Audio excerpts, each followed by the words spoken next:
ঈদের সময় কিছু ওভার স্মার্ট পাগল আছে সমাজে।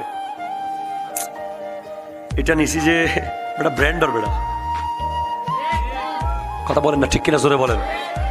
মানে প্রতিবেশীকে এসে বোঝায় যে সে শহরের সবচেয়ে ব্র্যান্ডের কাপড় নিছে। এগুলো ঈদের দিন মসজিদে যাওয়ার সময় আসার সময় কিলোইস দৌড় হরিবে হটিয়াইবে, আছে না নাই? কিন্তু যিনি শহর থেকে আসছে প্রায় সময় উনিও কিন্তু রিয়াজউদ্দিন বাজার থেকে নিছে, তাল থেকে।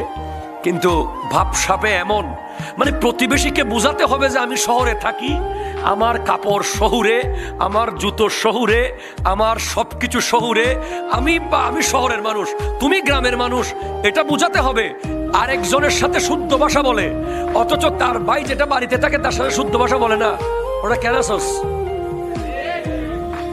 কথা বলে, আমি একদম প্র্যাকটিক্যাল বলতেছি। অথচ উনিও প্রতিবেশী, ইনিও প্রতিবেশী। একজন শহরে থাকে, একজন গ্রামে থাকে।